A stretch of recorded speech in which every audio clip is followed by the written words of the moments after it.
इसी हमको लगता है कि डेढ़ महीना पहले वहीं पर एक प्लांट लगाने के लिए हमारे मंत्रालय ने एक स्वीकृति दी है और वो काम अब इस वर्ष शुरू हो जाएगा।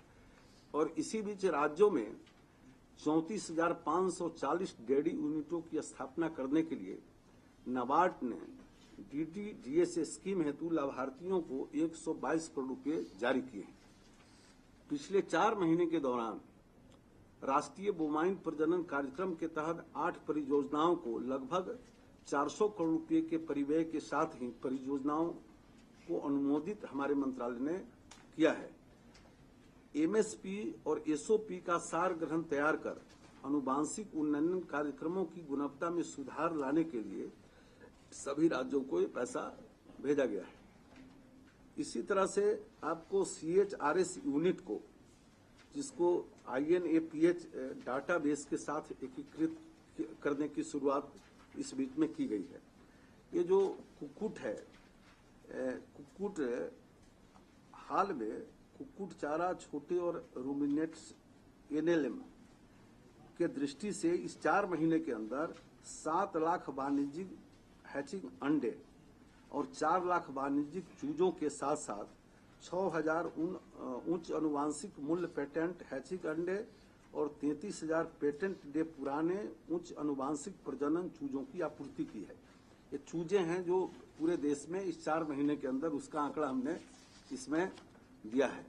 वर्ष 14-15 के दौरान 670 उच्च अनुवांशिक मूल्य के प्रजनन रैम और बत्तखें वितरित की गई है। ये हमको लगता है 4.5 महीने के अंदर 110 दिन नहीं, लगभग आपको 140 दिन का होगा, 4 महीने का होगा। वर्ष 14-15 के दौरान चारा फसलों और घासों के लिए लगभग 40 से 100 क्विंटल किस्म के बीजों और लिक्विड बीजों को उत्पादन हेतु बोया गया है, अपने देश में लगाया गया है। उद्यमशीलता विकास और रोजगार सृजन जैसे बकरी पालन, भेड़, सुअर, कुक्कुट इत्यादि के लिए नाबार्ड को 100 करोड़ रुपया दिया गया है। पिछले 3 महीने के दौरान विभिन्न पशु रोगों के खिलाफ राज्यों में सघन टीकाकरण कार्य प्रारंभ हुआ है।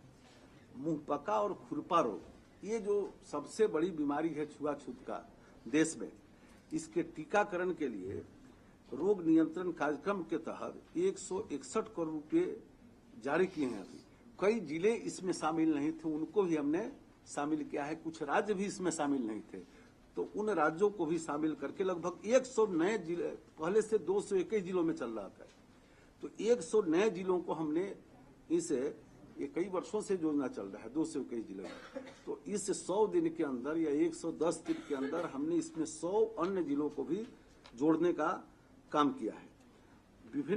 आर्थिक रूप से विभिन्न महत्वपूर्ण रोगों की रोकथाम और नियंत्रण के लिए, पशु रोगों के नियंत्रण के लिए राज्यों को सहायता कार्यक्रम के तहत 46 करोड़ रुपए जारी किए गए हैं। अब ये राष्ट्रीय नीली क्रांति, इस राष्ट्रीय नीली क्रांति के विषय में मछली के उत्पादन के मामले में निश्चित रूप से हम दुनिया में दूसरे नंबर पर हैं, लेकिन हमारी उत्पादकता का जो पैमाना है वो बहुत कम है। और हमारे पास जो प्राकृतिक संसाधन हैं, जल निकाय हैं, जलाशय हैं, झील हैं, तालाब हैं और 8,118 किलोमीटर लंबा तट भी है, लेकिन उत्पादकता का हमारे यहाँ संकट है। और इसी दृष्टि से पहले तो इनलैंड फिशरी के अंदर नीली क्रांति जो एक हमारी योजना है, उसकी हमने घोषणा की है और प्रारंभ में 50 करोड़ रुपए का इसके लिए अनुमोदन किया है, प्रारंभ में शुरुआत करने के लिए। इसके अलावा भी हमने जो कदम उठाए कि हमारी उत्पादकता बढ़े, तो सबसे पहले हमने लगभग 17 देश के प्रतिनिधियों के साथ हैदराबाद में, मैं स्वयं वहां था, और 2 दिनों की कार्यशाला हुई और कई देशों के साथ हमने इसमें सहयोग का उसमें निर्णय किया। ये हैदराबाद में हुआ था 23 और 25 जून को, इसी 14 में। दूसरा कि जो हमारा जो फिशरी का सेंसस है, उसको भी हमने अभी जारी किया है 29 अगस्त को, कि हमारी क्या स्थिति है। और इन 4 महीनों में इसी अवधि के दौरान राष्ट्रीय मछुआरा कल्याण योजना के तहत 830 मछुआरा घरों वो उसमें इंदिरा आवास के तहत उनका मकान बनवाते हैं। ये बहुत बड़े पैमाने पर नहीं, लेकिन जो सोसाइटीज हैं हमारे मछुआरों को, उनका घर बनवाने का सीधे यहाँ से करते हैं हम। तो 4 महीने के अंदर 830 मछुआरों के घर बनवाने के लिए पहले राशि कम थी, उसको हमने बढ़ाकर इंदिरा आवास के बराबर उसको किया है। इसी तरह से आपको गुवाहाटी में एक 27 अगस्त को एक सम्मेलन हुआ था कि जितने इससे जुड़े हुए लोग हैं उनका किस प्रकार से सहयोग लिया जाए। तो गुवाहाटी में सम्मेलन 27 अगस्त 14 को हुआ।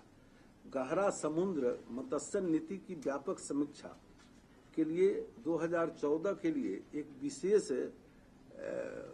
समिति जो हम लोग बनाए थे उसका रिपोर्ट प्राप्त हुआ है और समुद्री नीति की व्यापक समीक्षा की गई है।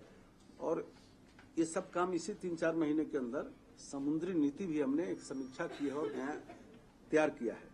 और मंत्रालय के विभिन्न प्रशिक्षण कार्यक्रमों के अधीन इस 4 महीने के अंदर 6000 के लगभग मछुआरों को प्रशिक्षित किया गया है। हैदराबाद में हमारा एक ट्रेनिंग सेंटर है और देश भर से उसमें बुला के मैं स्वयं उसमें 2 बार गया हूँ और 6000 अभी तक 100 दिनों के अंदर हमने ट्रेनिंग उसमें दी है। तटवर्ती राज्यों में 2700 परंपरागत नावें मोटरीकृत करने के लिए 4 करोड़ रुपए की सहायता जारी की गई है। 100 दिन के अंदर 2700 मोटरों को उसका थोड़ा नवीनीकृत करने के लिए और 7 मत्स्य बंदरगाहों के निर्माण के लिए 15 करोड़ रुपए की सहायता जारी की गई है। राष्ट्रीय प्रोटीन अनुपूरक मिशन और आरकेवाई के अधीन सरकार को 157 करोड़ रुपए से नई हैचरियों, तालाबों, पिंजरों, ओपन सी के शीतल जल मत्स्यिकी का निर्माण करने की योजना बनाई गई है। जो नए नए तरीके हैचरी के निकले हैं या केज कल्चर निकले हैं, इस सब के लिए अभी हमने 157 करोड़ रुपया अनुमोदित किया है और उसकी योजना भी लगभग बन गई।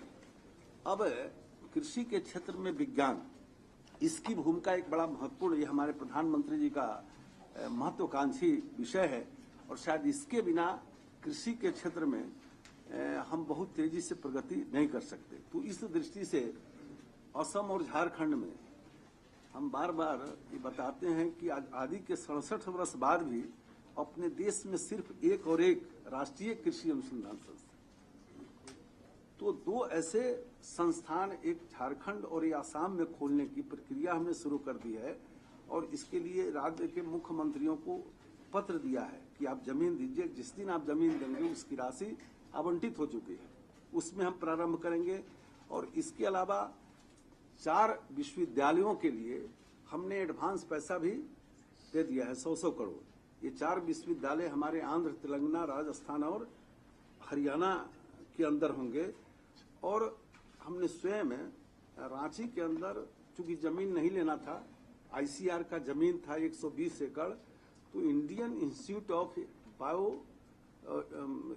इंस्टीट्यूट ऑफ एग्रीकल्चर बायोटेक्नोलॉजी की हमने स्थापना की है और इसमें हमारे 150 वैज्ञानिक कम से कम काम करेंगे। तो ये नए संस्थान की शुरुआत हमने अपने देश में की है। और 3 बड़ी महत्वाकांक्षी कहिए या आज की परिस्थिति की मांग कहिए, हमारे ईएफसी ने उसकी मंजूरी दे दी। आगे की प्रक्रिया थोड़ी बची है। एक तो है कि फार्मर फर्स्ट, और इसके तहत नवीन तकनीकी संसाधन, विज्ञान और प्रौद्योगिकी पहल के अंतर्गत कृषकों को वैज्ञानिकों से जोड़ना तथा नई कृषि तकनीकों के आकलन, प्रदर्शन तथा प्रशिक्षण द्वारा किसानों को क्षमता विकसित करना। तो फार्मर फर्स्ट इसका नाम है। दूसरा है स्टूडेंट रेडी, इसके तहत ग्रामीण उद्यमशीलता और जागरूकता विकास की हमारी योजना बनेगी, जिसमें कृषि शिक्षा में युवाओं में उद्यमशीलता हेतु कौशल विकास को प्रोजेक्ट मोड में विभिन्न कृषि विश्वविद्यालयों में लागू किया जाएगा। और तीसरा है आर्या, पहला हमने बताया farmer first, second student ready और तीसरा आर्या, कृषि में युवाओं को आकर्षित करना और उसकी रुचि बनाए रखना। एक प्रकार से अन्य मंत्रालयों में जो अलग से जो कौशल विकास की योजना है, उसी तर्क पर कृषि में ग्रामीण युवाओं की रुचि बनाए रखने और गांवों से युवाओं के पलायन को रोकने के लिए एक नवीन कार्यक्रम जिसमें युवाओं के लिए रोजगार के नए अवसर सृजित किया जाए, इसके लिए प्रोजेक्ट मोड में कार्य किया जाएगा, ऐसा हमने तय किया है। अब है लैंड टू लैब, क्योंकि हमने देखा कि बहुत सारे ऐसे नवीन अनुसंधान हैं जो लैब में तो हो जाते हैं, लेकिन लैंड तक पहुंचना बहुत मुश्किल होता है। सरकार की मैं कहानी बताऊंगा कि मैं वहां आईसीआर में गया, वहां क्षेत्रीय आईसीआर, और उसने 6 नए किस्मों के सब्जियों के बीज बनाए, लेकिन वो राज्य सरकार की एक कमेटी होती है, उसमें उसका अनुमोदन होगा तब वो खेत तक जाएगा किसानों के लिए। अब 6 महीना पहले वहां के कृषि मंत्रालय में वो फाइल गया हुआ है।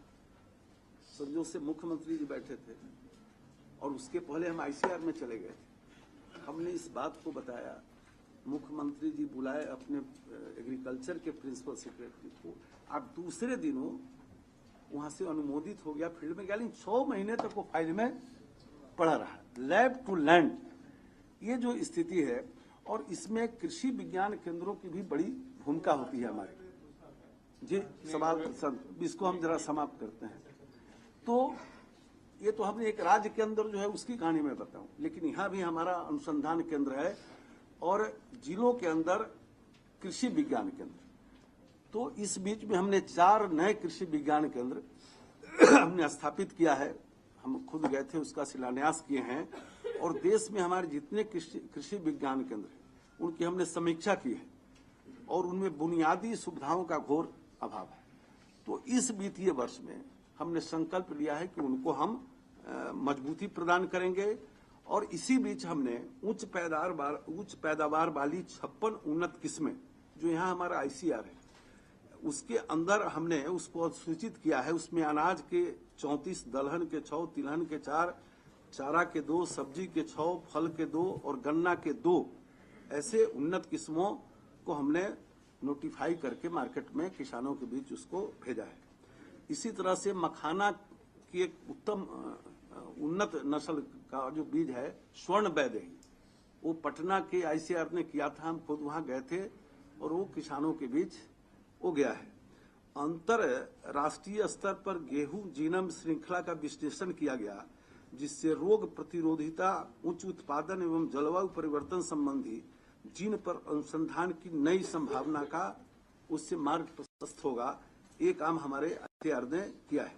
और देश में पहली बार माइक्रोबियल आधारित नैनो फर्टिलाइजर, जिसमें फास्फोरस, मैग्नीशियम, जिंक तथा आयरन का व्यावसायीकरण किया गया है। जलवायु परिवर्तन और मानसून संबंधी पहल पर तो एक तो हमने पहले बता दिया है कि 571 जिलों के लिए हमने कंटीजेंसी प्लान बनाया, लेकिन भारतीय मौसम विज्ञान विभाग के साथ मिलकर संयुक्त रूप से साप्ताहिक राष्ट्रीय कृषि मौसम परामर्श सेवा की पहल हमने शुरू की है इस 1 महीना से, और राष्ट्रीय सुदूर संवेदन केंद्र के साथ समझौता ज्ञापन पर कृषि भूमि नियोजन के लिए हमने एक उनसे एमओयू साइन किया है कि भूमि संसाधन इन्वेंट्री के विकास में इसका हम प्रयोग करेंगे। और जो कुछ नए अनुसंधान किए इस बीच में 1-2, 23 जुलाई 2004 को करनाल संस्थान में विश्व में पहली बार प्रोजेनिटेटिस्ट एवं उच्चतम गुणवत्ता वाले सांड के भोजन बीज से क्लोनिंग रजत द्वारा बछड़े का जन्म, ये एक नया नवीन अनुसंधान अपने यहाँ हुआ है। विश्व में भोजन बीज से पशु जगत में क्लोनिंग से पहली बार अनूठी सफलता यह मिली है, जिसे लिम्का बुक ऑफ रिकॉर्ड में शामिल किया गया है। ये इधर 100 दिन की हमारी सबसे बड़ी उपलब्धि है नवीन अनुसंधान के क्षेत्र में। पशु रोग ब्रुसेलियस के निदान के लिए नई विधि का विकास किया गया है, और भेड़ पॉक्स रोग की रोकथाम के लिए नई लाइफ एंटीबायोटिक वैक्सीन का भी विकास अपने ही देश में किया गया है। और कुछ सम्मेलन इस बीच में हमने किए।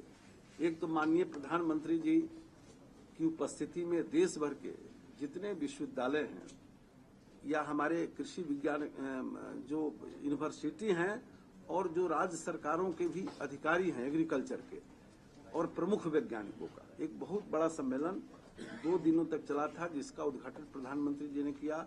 और इसी तरह से माननीय राष्ट्रपति जी ने कलकत्ता के अंदर इंटरनेशनल नेचुरल फाइबर कॉन्फ्रेंस, जो उसमें भी हमारे सारे देश के कृषि वैज्ञानिक थे, तो उसका उन्होंने संबोधन किया। और दिल्ली के अंदर 19-20 अगस्त को जो जनजातीय क्षेत्रों में हमारे कृषि विज्ञान केंद्र, तो उनके बीच कृषि के नवीन प्रयोग किस प्रकार से हो, तो वैसे लोगों का सम्मेलन हमने 19-20 अगस्त को नई दिल्ली में किया था। और अभी डॉक्टर जोस ग्रेजियानो डी सिल्वा जो एफओ के सेक्रेटरी हैं, वो आए थे, तो उनके भी मार्गदर्शन हमारे सारे वैज्ञानिकों को मिला है यहीं पर। तो ये तीनों क्षेत्र में हमारे 3 मंत्रालय के अंदर 3 मंत्रालय, कृषि सहकारिता, फिर पशुपालन और तीसरा आईसीआर एजुकेशन। तो ये जो 100 दिनों के अंदर जो छोटा सा प्रयास हमने किया है, उसका एक विवरण था। लेकिन सबसे बड़ी चर्चा है इन दिनों, और जो स्वाभाविक है कि जो साइंस और टेक्नोलॉजी है, ई गवर्नेंस है, ये बड़ा महत्वपूर्ण है। और हमने देखा है कि कई फाइलें 20-20 दिन तक नीचे में कहीं पड़ा रह जाता है। तो इस दिशा में हमने कुछ प्रयास शुरू किया है। तो हमारा जो आईसीआर है, उसमें प्रशासनिक मामलों के इलेक्ट्रॉनिक निपटारे के लिए भारतीय कृषि अनुसंधान परिषद में सफलतापूर्वक हमने काम प्रारंभ किया है और ई प्रशासन का कार्यक्रम चल रहा है। हमको लगता है कि 30% पर हम पहुंच गए। इसी प्रकार से 44 शोध संस्थाओं में प्रक्रिया की शुरुआत करते हुए आईसीआर तंत्र में एफएमएस एमआईएस को क्रियान्वित किया जा रहा है। तकनीकी आंकड़ा संग्रहण एवं भू विज्ञान संवर्धित पोर्टल के डिजिटीकरण की शुरुआत हमने की है। ई संग्रहालयों के विकास के लिए सारे शोध संस्थानों तथा कृषि विश्वविद्यालयों के शोध पत्रों के डिजिटलीकरण की प्रक्रिया भी प्रारंभ कर दी है। और एक सबसे बड़ी खुशी की बात हम ये बताएंगे कि 100 दिन के अंदर हमारे विभाग में जो किसानों को संदेश भेजे जाते थे, तो ये शुरू हुआ हमारा 16 जुलाई से, 16 जुलाई 2013 से 25 मई तक, 25 मई 2014 तक 33 करोड़ किसानों को संदेश दिया गया था पिछले 1 वर्ष में। 16 जुलाई 13 से लेके 25 मई 2014 तक। और उसके बाद 100 दिन में, 120 दिन में नहीं था, 33 करोड़ को संदेश दिया गया। मतलब 3 महीना 10 दिन के अंदर में 100 करोड़ किसानों को संदेश दिया गया। और पिछले 1 वर्ष में 33 करोड़ किसानों को संदेश दिया गया। तो एक बहुत बड़ी माने जो कार्यक्रम की गति क्या है, इसका एक सबसे बड़ा उदाहरण है। और ये उदाहरण ऐसा है कि जिसको आप वहां जाके देख सकते हैं, कंप्यूटरीकृत है, डिजिटल है, इसलिए किसी के भी ध्यान में आ जाएगा कि 1 साल में 33 करोड़ किसानों को और 100 दिन में 33 करोड़ किसानों को। आज जब हम पूछ रहे थे, 100 दिन पर हमने दिया था, तो बता रहा था कि ये 35-36 करोड़ हो गया होगा। इसी तरह से आईटी में मोबाइल फोन के प्रयोग में एक अभूतपूर्व और विशाल पहल के तहत यूएसडी तकनीक को लागू किया है हमने अपने मंत्रालय के अंदर। इसके द्वारा किसान बिना इंटरनेट के भी इंटरनेट पर उपलब्ध सूचना के एसएमएस के एक इंटरएक्टिव के माध्यम से प्राप्त कर सकते हैं। कुछ नया तकनीक विकसित किया है कि उसके द्वारा 1 महीना के अंदर, 1.5 महीना के अंदर इस काम को किया है। किसानों के लिए इंटरनेट पर फार्मर पोर्टल, हिंदी पहले अंग्रेजी में था, उसको हमने हिंदी में भी शुरू किया है। और मोबाइल सेवाओं को एकत्रीकरण रूप में प्रस्तुत करने के लिए एम किसान पोर्टल तैयार कर लिया है। उसका भी शुभारंभ अगले सप्ताह में करेंगे। तो ये छोटा सा प्रयास है। मैं मानता हूं कि कृषि और उससे जुड़े हुए सवाल देश के 70% लोगों से जुड़ा हुआ सवाल है और समस्याएं भी बहुत सारी हैं। और हमारे सरकारों की या हमारी प्राथमिकता में ये मंत्रालय भी नहीं रहा। फिर भी 100 दिनों के अंदर कोई हम बड़ा प्रयास न करके जो ही थोड़ा प्रयास किया है वो आप सबके सामने लाए हैं। और मैं समझता हूं कि आगे हमारा प्रयास और तेज हो। इस दिशा में आप सबका जितना पॉजिटिव सहयोग मिलेगा, क्योंकि देश की जरूरत है कृषि। और कृषि में राजनीति या राजनीतिक सवाल या देश में कृषि पर राजनीति करना, ये हमारे भविष्य के लिए बहुत घातक है। और इसीलिए हम, चाहे वो सरकार किसी की हो, यदि हम आंध्र में गए हैं तो आंध्र के मुख्यमंत्री सबके साथ बैठे हैं, तो तेलंगाना के भी मुख्यमंत्री और सभी अधिकारियों के साथ बैठे। जम्मू कश्मीर में ठीक है त्रासदी आ गई, लेकिन उसके पहले मैं गया था तो वहां के कृषि मंत्री के साथ बैठे, फिर वहां के मुख्यमंत्री के साथ बैठे, सारे अधिकारियों के साथ बैठे, और उनकी थोड़ी समस्या जो उलझी हुई थी सबको हमने यहाँ बुलाया था। तो कृषि में राजनीति न हो, कृषि में सबका पॉजिटिव सहयोग मिले, क्योंकि ये बहुत बड़ा चैलेंज है। तो इतने बड़े चैलेंज को एक कृषि मंत्री और उसका मंत्रालय अकेले नहीं झेल सकता, सबका सहयोग चाहिए। प्रधानमंत्री जी का कुशल नेतृत्व है, बेहतर क्रियान्वयन की प्रेरणा उनसे मिलती है, और मुझे पूरा विश्वास है कि हम इस क्षेत्र में आगे बढ़ेंगे, और देश को मजबूत बनाने के लिए कृषि को मजबूत बनाना हमारे सरकार की पहली प्राथमिकता है। धन्यवाद sir. 1 minute, please. If you ask like this, it won't work. I will give the mic one by one. You ask, we'll cover maximum people. Yes, please. Sir, मैं प्रशांत हूँ, एबीपी न्यूज से। आपने चूंकि चर्चा की शुरुआत सूखे से की थी, इसलिए मेरा सवाल भी उसी से जुड़ा हुआ है। आपने कहा कि इस साल जो बुआई है वो 5 साल के एवरेज से लगभग पास आ गई है, और पिछले साल के मुकाबले केवल 3% कम है, जो कि बढ़ भी सकती है। तो क्या हम ये कह सकते हैं कि इस साल अब सूखे की आशंका या संकट हम कहें वो अब नहीं है, ये हम कह सकते हैं? देखिए, ये खरीफ की बुआई हो चुकी है, और खरीफ की बुआई में हम सबको, ये निश्चित रूप से आपको भी, हमको और देश को भी ये जरूर संकट था कि पिछले वर्ष इतनी ज्यादा वर्षा हुई, तो निश्चित रूप से इस वर्ष उस तुलना में बुआई नहीं हो पाएगी। ये आपके दिमाग में भी बात थी, मेरे दिमाग में भी बात थी, लेकिन मंत्रालय में भी प्रयास किया और बाद में वर्षा भी ठीक हुई। तो मैं ये बतला रहा था कि 3% वर्षा में कमी रही, बावजूद इसके, और प्रारंभ में 1.5 महीने तक मानसून आया नहीं ठीक से, इसके बावजूद भी हमने बुआई इतनी की कि मात्र 3% की कमी रही। ये मेरा कहना है। अब आगे सूखा फिर वो एक अलग का विषय है, लेकिन अभी जो सूखे की स्थिति थी, है मैंने आपको बताया कि भयावह स्थिति जरूर थी। 1.5 महीने लेट मानसून आया, फिर भी 97% हमारी बुआई हो गई। ये हम इसको एक बड़ी उपलब्धि सिर्फ अपने मंत्रालय की नहीं मानते हैं, बल्कि किसान, वर्षा, सबको मिला जुलाकर। लेकिन चूंकि मंत्रालय है, इसने कई योजनाएं बनाई और नीचे तक संपर्क बनाया, और शुरू में कंटीजेंसी प्लान बनाकर राज्यों को दिया। इस सबकी बड़ी भूमिका थी। सर, मेरा नाम माधवी है, मैं इकोनॉमिक टाइम्स से हूँ। मुझे आपसे पूछना था, आपने अभी कहा है कि 120 मिलियन टन का खरीफ का प्रोडक्शन रहेगा, जो कि 10 मिलियन टन कम रहेगा पिछले साल से। इसका हमें आप वो कट ऑफ दे सकते हैं, पैडी में कितना कम होगा या कॉटन में कितना होगा? एंड मेरा सेकंड क्वेश्चन है रबी के लिए। रबी की प्लांटिंग आपने लिखा है कि एडवर्स इम्पैक्ट हो सकता है रबी क्रॉप्स में, बिकॉज मॉइस्चर कम है। तो वो गेहूं में कोई आपके पास आंकड़े हैं कि कितना कम होगा? मैं बता रहा हूँ। Right sir. जहाँ तक खरीफ का सवाल है, लक्ष्य जो तय होता है, पिछले कई वर्षों से हम देख रहे हैं कि जब अंतिम आकलन आता है तो लक्ष्य से वो बढ़ जाता है। पिछले 2-3 वर्ष का आप देखेंगे तो अभी का ये लक्ष्य है, और मुझको लगता है कि अभी तक लक्ष्य नीचे नहीं गया है, हमेशा उसमें बढ़ोतरी हुई है। दूसरा, जो जहाँ तक रबी का सवाल है, रबी का जहां तक सवाल है, मॉइस्चर की कमी की बात हमने नहीं की है। हमने कहा है, इसमें आपने देखा होगा कि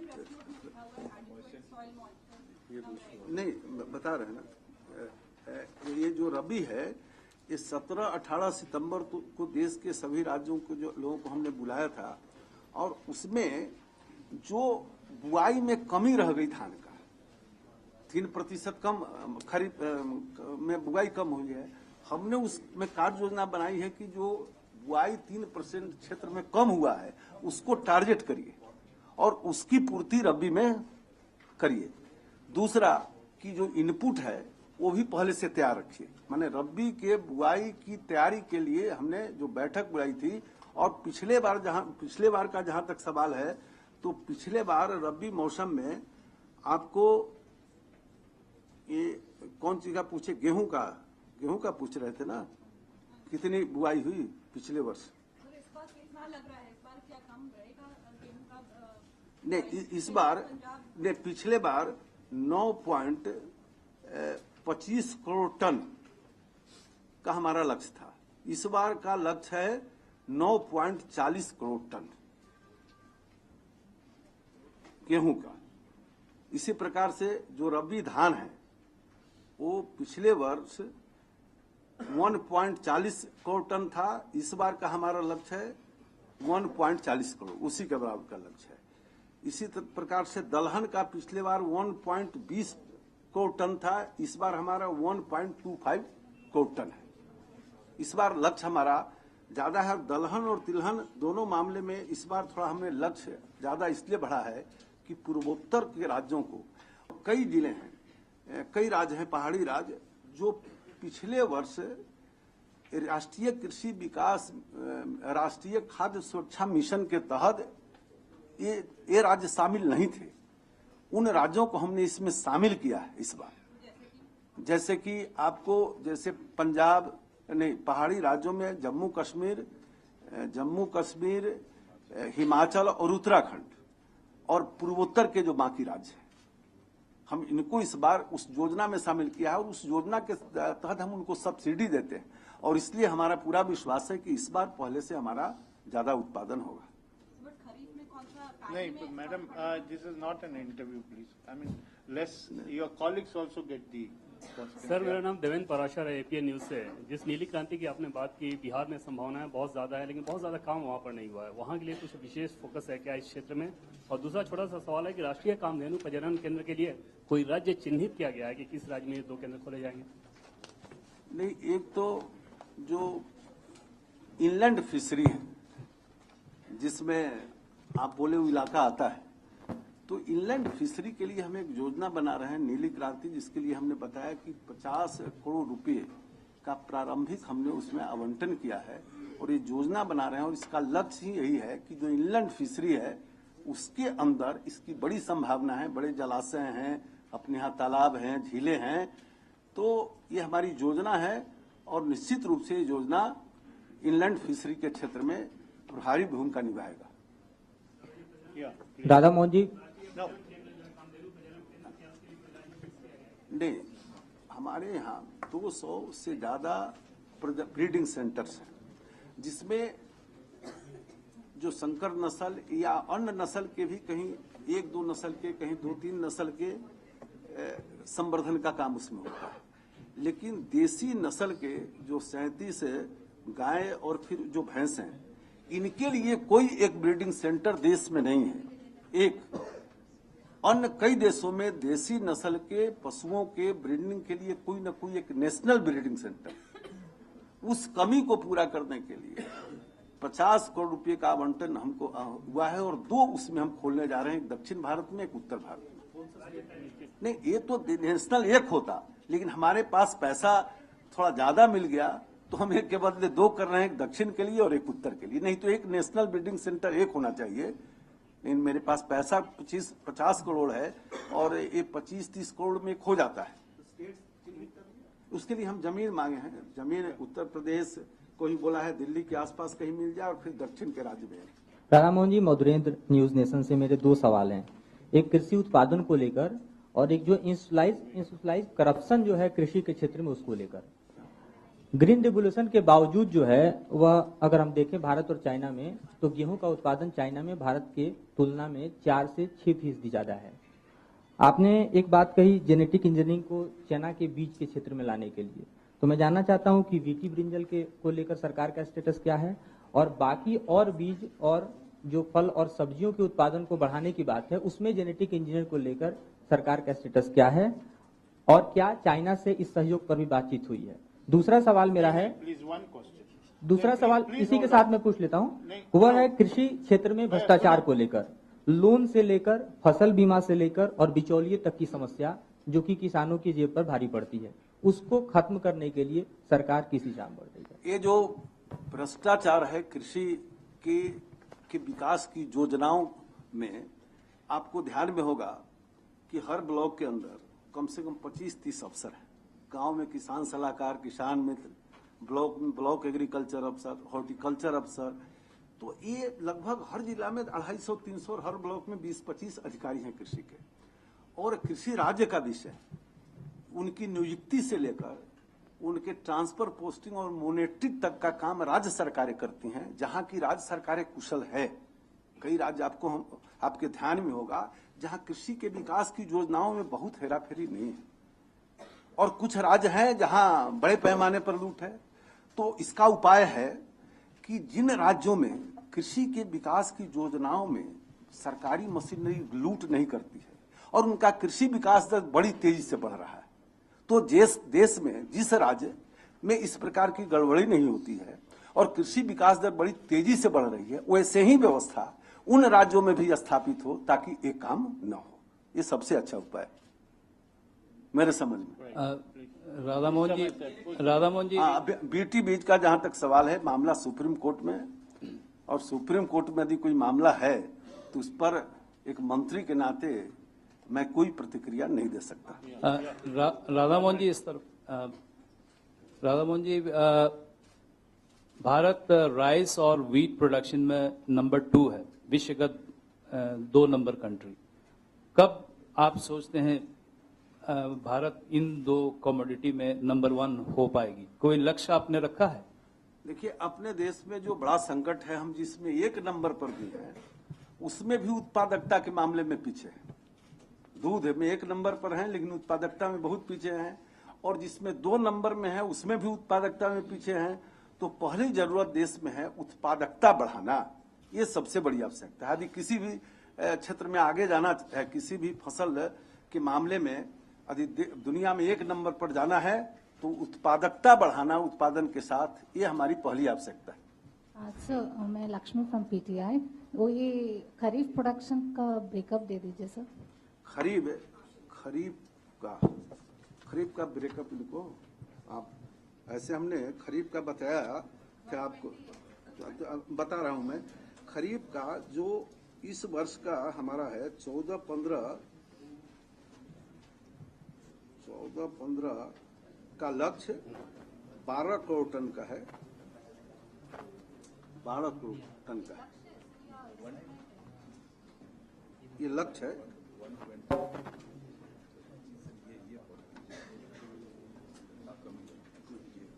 नहीं, आप देखिए इसमें है 12 पॉइंट कुछ है, क्या है 120.27 क्या है मिलियन टन का। तो हम करोड़ों में बोल रहे हैं। हाँ, ये आप पढ़ के बता दीजिए, बता दीजिए। नहीं, बात में आपको ये आपको उपलब्ध करा देंगे, बट क्विकली मैं पढ़ के भी सुना देता हूँ। जैसे मंत्री जी ने कहा कि ये प्रथम अनुमान है, और आप सब लोग जानते हैं कि प्रथम अनुमान से और जो फाइनल जो परिणाम होता है उसमें फर्क होता है। साधारणतः हम बहुत कंजर्वेटिवली एस्टिमेट करते हैं, तो हम उम्मीद करते हैं कि ये जो अनुमान है, जो इसमें हम उत्पादन दर्शा रहे हैं, इससे कहीं अधिक होगा। पर तब भी प्रथम अनुमान के अनुसार राइस में 88.02 जी मिलियन टन, कोर सीरियल सब मोटा अनाज मिला के 27.05, पल्सेस सब मिला के 5.20, ऑयल सीड्स सब मिला के ये लाखों में होना चाहिए 19.66,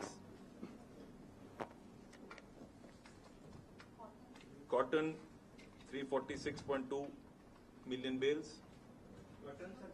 346.2, jute 10.87 million bales, sugarcane 342.79।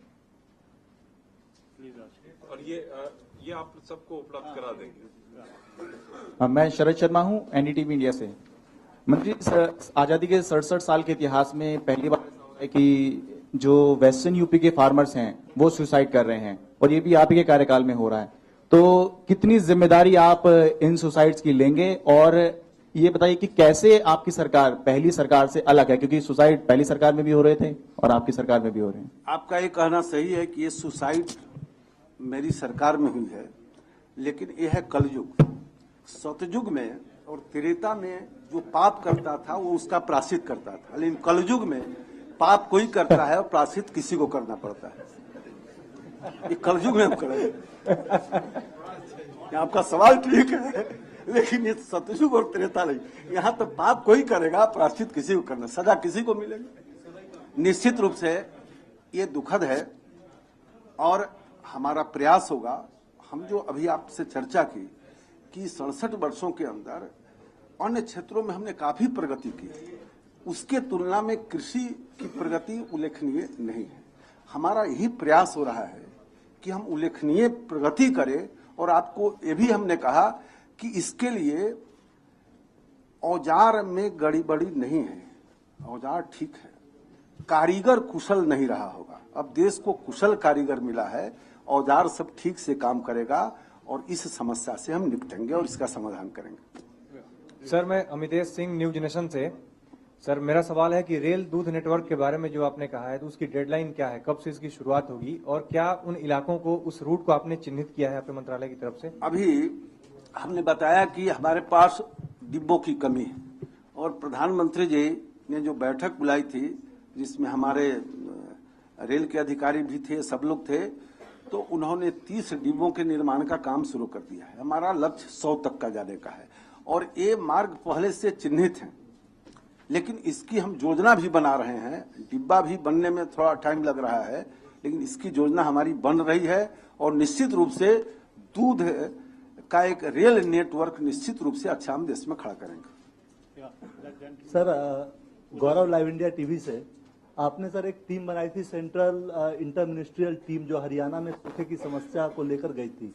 क्या किसी और राज्य ने भी संपर्क किया है और हरियाणा के बारे में क्या फाइनल कुछ डिसीजन निकला है? देखिए, ये 2 सितंबर को अखबार में पढ़ने को मिला था कि हरियाणा ने सूखाग्रस्त घोषित किया है, लेकिन 3-4 दिनों तक मंत्रालय में मैं पत्र खोजता रहा, नहीं मिला।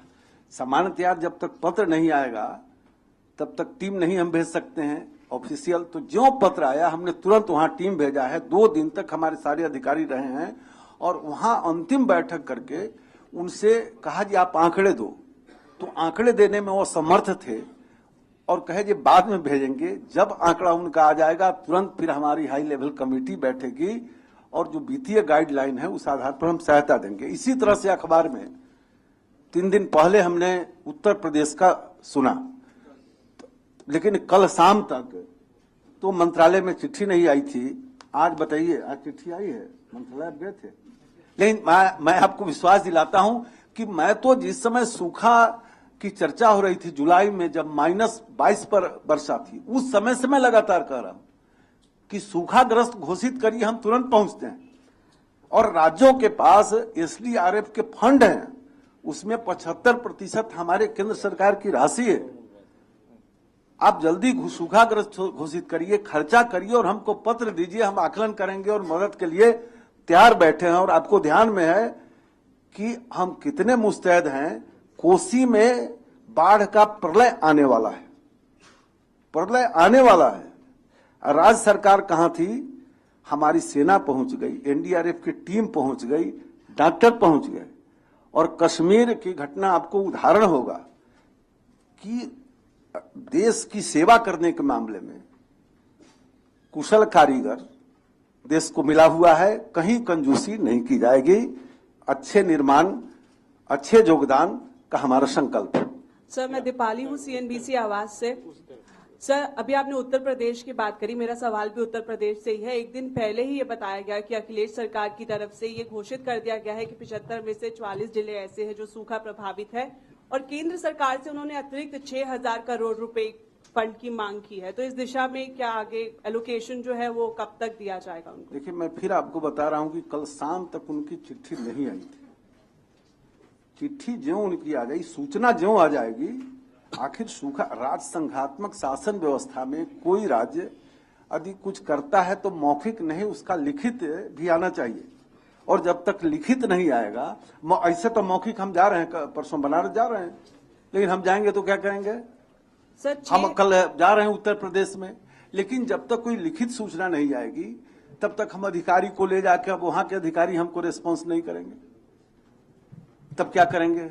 इसलिए लिखित सूचना जिस समय उनकी आ जाएगी तुरंत हमारी टीम वहां जाएगी। जो एलोकेशन है 6,000 करोड़ रुपए का, क्या केंद्र सरकार ये सहायता प्रदान करेगी जब लिखित एलोकेशन का हिंदी आवंटन होता है और हर राज्यों को STRF फंड के तहत जो आवंटन की राशि है भारत सरकार का 75% वो हर राज्यों को दिया हुआ है पहले से। उसको खर्चा करें, हमको सूचना दे, हमारी टीम जाएगी, आकलन करेगी और यहाँ पर जो वित्तीय निर्देश है उसके तहत माननीय वित्त मंत्री जी, गृह मंत्री जी और कृषि मंत्री बैठते हैं और जो रिपोर्ट आता है उसका आकलन करके NDRF के तहत उनको सहायता फिर दी जाती है। सर मेरा सवाल मैं अजित कुमार मातृभूमि अखबार से। मेरा सवाल डीप सी फिशिंग पॉलिसी के ऊपर है। आपने एक एक्सपर्ट कमेटी को फॉर्म किया, उन्होंने रिपोर्ट भी सबमिट किया, लेकिन इसके बारे में काफी आशंका है some states like Kerala, West Bengal, Tamil Nadu, यानी ये रिपोर्ट ट्रेडिशनल फिशरमैन के खिलाफ है। सो आपका ये रिपोर्ट एक्सेप्ट करने के पहले आप ये इश्यू कैसे सॉल्व करना चाहते हैं? क्या स्टेट्स का ओपिनियन हमने आपको लिखकर भी दिया है और कहा भी है कि हम इसकी समीक्षा कर रहे हैं और ऐसा कोई भी उसमें तत्व होगा जो हमारे फिशरमैन के खिलाफ जाता होगा, फिशरी डेवलपमेंट के खिलाफ जाता होगा, हम उनको नहीं स्वीकार करेंगे। सिंह साहब, मैं के कुलश्रेष्ठ हूँ कमोडिटीज कंट्रोल से।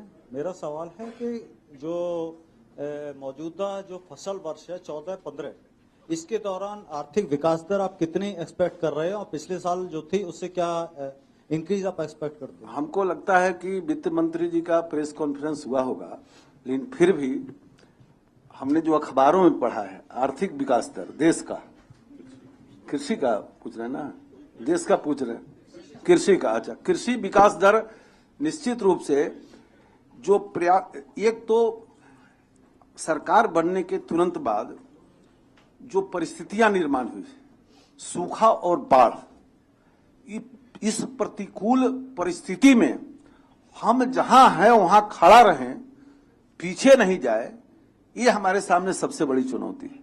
तो मैं आपको विश्वास दिलाना चाह रहा हूं कि हम जहां हैं वहां से विपरीत मौसम, विपरीत परिस्थिति में भी पीछे नहीं जाएंगे। जहां तक आगे बढ़ने का सवाल है तो फिर उसमें मौसम, परिस्थिति, उस सबकी प्रतीक्षा करनी पड़ेगी। वो जितना सहयोग उसका मिलेगा उतना हम आगे जाएंगे।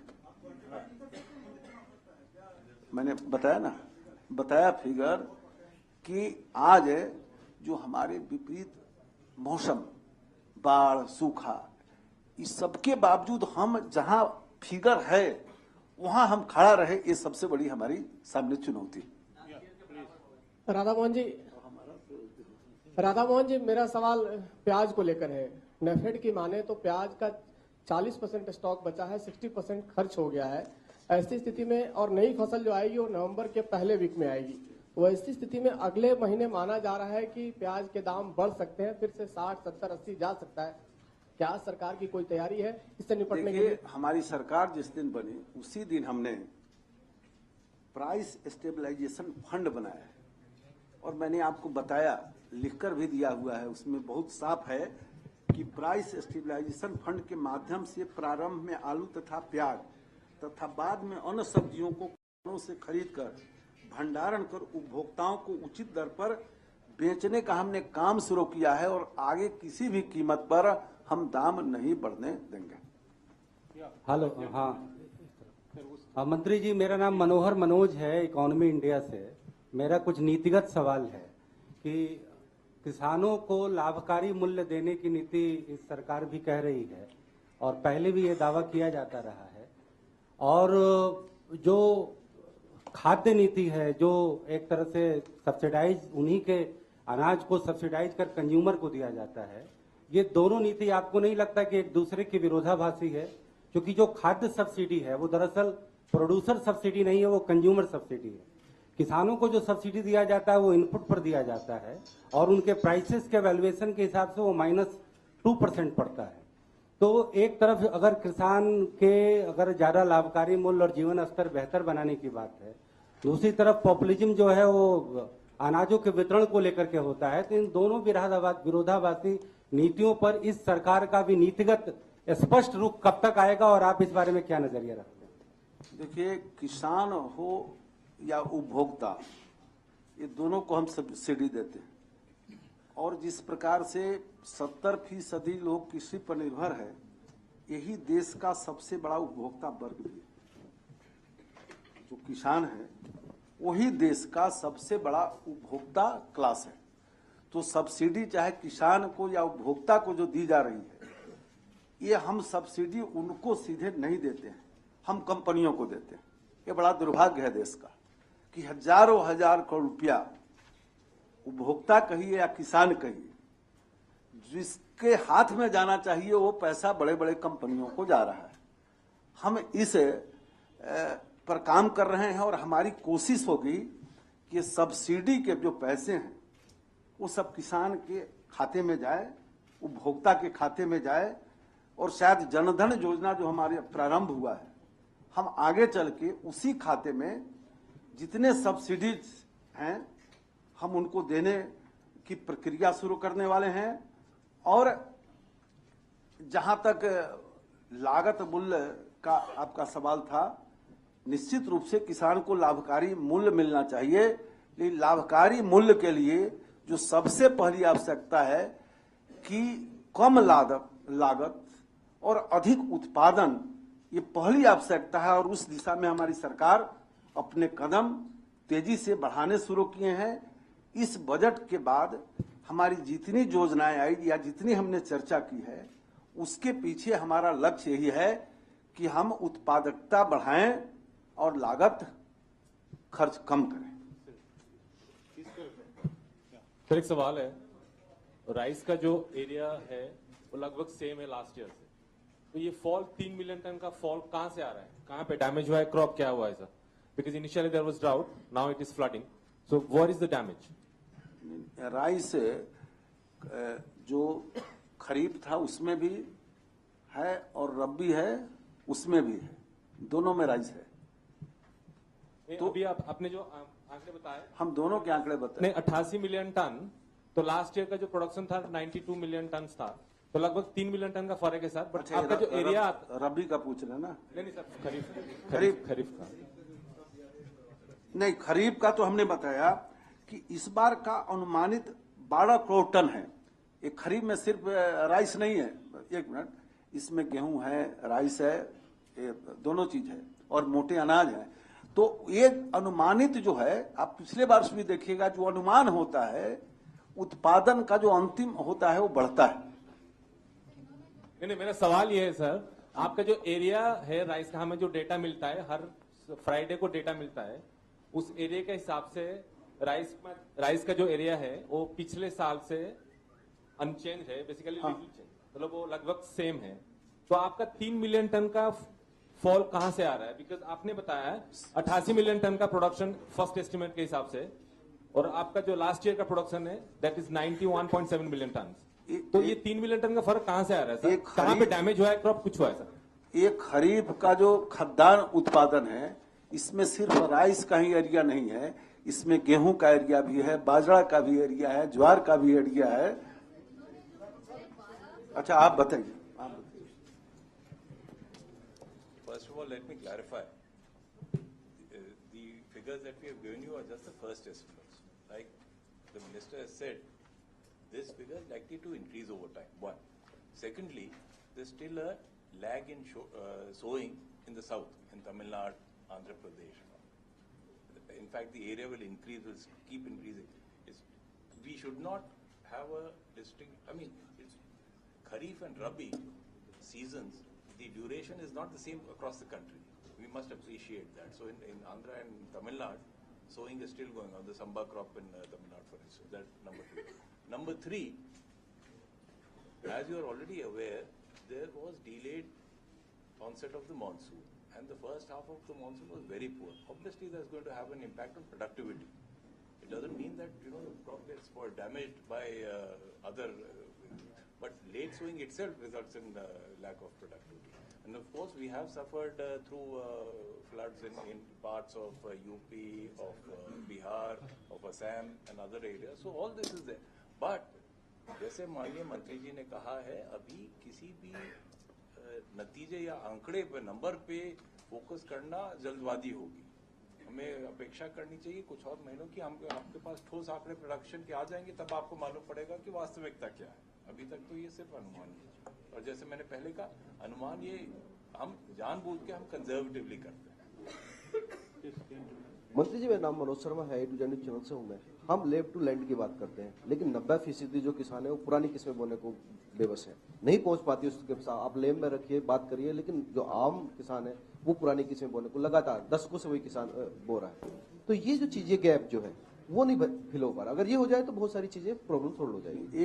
ये जो गैप पूरा तब होगा, एक तो किसानों में जागरूकता, दूसरा जो हमारे अनुसंधान संस्थान हैं वो जो प्रजनन बीज बनाते हैं, लेकिन जो किसानों के बीच जाए उस बीज की तैयारी जो सर्टिफाइड बीज कहते हैं वो बीज निगम के माध्यम से बन के जाते हैं। तो इसमें दोनों ओर से तेजी लाना कि एक तो किसानों की जागरूकता बढ़े और दूसरा जो सर्टिफाइड बीज है वो नीचे तक तेजी में जाए, और फिर सर्टिफाइड बीज नए किस्म के सर्टिफाइड बीज तेजी से तब जाएंगे जब प्रयोगशाला में जब अनुसंधान होते हैं वो भी तेजी से वहां से निकलकर नीचे की ओर जाए। एक ऐसी प्रक्रिया है जिसको तेज करने का अब किसानों को जानकारी, हमने बताया ना कि इस 3 महीना के बाद 3 महीने पहले 1 साल के बाद 33 करोड़ किसानों को आपने जानकारी दी। अब उसकी गति कितना आप तेज करते हैं इस पर निर्भर करता है किसान की जागरूकता। तो जागरूकता की गति को तेज करना, प्रयोगशाला से लैंड तक पहुंचाने के बीच के जो माध्यम हैं उनकी मॉनिटरिंग ठीक से करना, राज्य सरकारों से सहयोग लेकर, और इसी काम में हम लोग लगे हैं और पिछले 4 महीनों के अंदर इसकी गति तेज हुई। मैं अजीत हूँ, रेडियंस मीडिया से। मैं मंत्री जी पूछना चाहूंगा कि कब हमें देसी गाय का दूध डेयरी के थ्रू मिल सकता है? ऐसी कोई बात हुई है क्या एनडीडीबी से या कहीं पे? कई शहरों में जिनको देसी गाय के दूध में वास्तव में उसमें काफी गुणवत्ता है, तो ऐसे लोग हर मोहल्ले के अंदर गाय वगैरह जो होता है अभी तो उसी के नजदीक जाते हैं, सुबह सुबह अपना लोटा लेके, देखते कि नहीं, और उसमें लंबी लाइन लगी रहती है, लंबी लाइन लगी रहती है। शहर में कहीं भी यदि देसी गाय है और दूध वहां है तो लोगों का लाइन लगा रहता है। हमारा जो अभी है कि हम उसका संवर्धन करें, और जब संवर्धन होगा तो निश्चित रूप से कई आपके प्रोसेसिंग प्लांट मिल जाएंगे जहां सिर्फ गाय के दूध ही आपको मिलेंगे। राधा मोहन जी, मैं दिवाकर हूं ईटीवी से। मेरा सवाल है कि बिहार में भी एक पूसा है जो दयनीय हालत में है, तो उसके जीर्णोद्धार की कोई योजना है और कब शुरू होगी योजना? आपको हम बता दें कि इस देश के अंदर पूसा कृषि विश्वविद्यालय पूसा के अंदर है। तो अपने देश में बहुत पहले सेंट्रल यूनिवर्सिटी एग्रीकल्चर का, ये भी देश का दुर्भाग्य रहा है कि जो जनरल सेंट्रल यूनिवर्सिटी है देश में 44 है, हर राज्य में कम से कम 1 जरूर है, और किसी किसी राज्य में तो 3-4 है। लेकिन कृषि का सेंट्रल एग्रीकल्चर यूनिवर्सिटी देश में सिर्फ इम्फाल में, वो भी पहाड़ी राज्यों के कारण बहुत पहले, इम्फाल मणिपुर के अंदर। तो मैं जब मंत्री बना, हमारे प्रधानमंत्री जी ने उस पर ध्यान लाया कि देश में कृषि का सेंट्रल यूनिवर्सिटी बढ़ना चाहिए, क्योंकि राज्य जो एग्रीकल्चर यूनिवर्सिटीज हैं या जनरल, उनकी हालत बहुत अच्छी नहीं है। तो एक झांसी में का घोषणा हो चुका था, लेकिन पढ़ाई नहीं शुरू हुई थी, तो हमने उसका पढ़ाई शुरू कराने का आदेश दिया। उसमें वीसी की नियुक्ति की, 4 अभी नियुक्ति तो प्रोसेस को मुताबिक बाद में होगा, लेकिन डीडीजी एजुकेशन जो हमारे थे उनको इंचार्ज बनाकर एडमिशन का काम शुरू कराया है। लेकिन जब उसी समय हमने फाइल देखा तो योजना आयोग ने 2009 में सैद्धांतिक रूप से कहा था कि देश के अंदर एक सेंट्रल यूनिवर्सिटी एग्रीकल्चर का होगा, पूसा। यहां जो आप पूसा देख रहे हैं ये पूसा नहीं है। जहां का विषय बता रहे हैं कि 1904 में जब अंग्रेज आए थे तो कृषि पर अनुसंधान के लिए पूसा के अंदर 8000 एकड़ जमीन और एक बड़ा राजभवन मिला था और उसी में कृषि के अनुसंधान शुरू हुए थे 1904 में। 1934 के भूकंप में वो समाप्त हुआ, डैमेज हुआ, तो फिर वहां से उठकर वो मुख्यालय यहां आ गया। बाद में आजादी के बाद वो एक यूनिवर्सिटी रहा, तो योजना आयोग ने 2009 में कहा कि पूसा का जो कृषि विश्वविद्यालय है उसको केंद्रीय कृषि विश्वविद्यालय बनाया जाएगा और इसके लिए सैद्धांतिक रूप से 1000 करोड़ रुपया अनुमोदित किया, ये 2009 में। और 2009 के बाद 14 जिस दिन हम मंत्रालय में गए हैं उस बीच में 3 बार वहां के माननीय मुख्यमंत्री जी और कृषि मंत्री जी की वार्ता हुई है और 6 बार वहां के अधिकारियों के साथ, यहाँ के अधिकारियों के साथ वार्ता हुई, लेकिन वो मामला परवान नहीं चढ़ा। हम आपको यही विश्वास दिलाना चाहेंगे कि इसी ईयर के अंदर हम इसमें सफलता प्राप्त कर लेंगे और केंद्रीय कृषि विश्वविद्यालय के रूप में पूसा आपके सामने प्रकट हो जाएगा। आपके संतुष्टि के लिए निश्चित रूप से इस काम को इस वर्ष में करेंगे। मंत्री जी, अश्विनी सैफरन मीडिया से। हेलो मंत्री जी, अश्विनी सैफरन मीडिया से।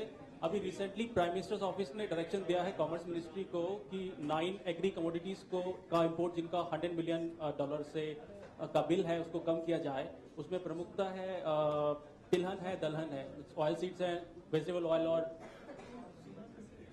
क्या पूछे फिर? मैं ये पूछना चाह रहा हूँ कि besides cereals, oil seed production और पल्सेस प्रोडक्शन को इंक्रीज करने के लिए आप लोगों की तरफ से कुछ प्लान है, किस तरह से आप कर रहे हैं?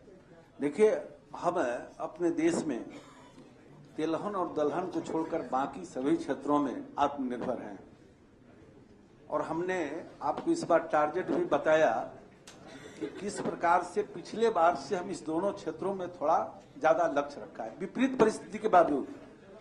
और इसीलिए हम आपको बताना चाहेंगे कि कई क्षेत्र ऐसे अधूरे थे कि जहां राष्ट्रीय खाद्य सुरक्षा मिशन के तहत वो इलाके शामिल नहीं थे, तो हमने पहाड़ी राज्यों को, पूर्वोत्तर के राज्यों को उसमें शामिल किया है और उन क्षेत्रों में हम सब्सिडी देकर इसके उपज को बढ़ाने का काम कर रहे हैं। जहां तक पाम ऑयल का सवाल है, मैं खुद गया था और जो तटीय इलाके हैं जहां पाम ऑयल के लिए हमारे ज्यादा खेती लोग करते हैं पौधों की, तो उनके विषय में भी हमने विचार किया है कि उनको कैसे संवर्धित किया जाए, किस हद तक उनकी सहायता बढ़ाई जाए, इस पर भी हमारा मंत्रालय काम कर रहा है। और कुल मिलाकर तिलहन और दलहन का उत्पादन देश में बढ़े, इसमें हम अपनी पूरी ताकत लगा रहे हैं।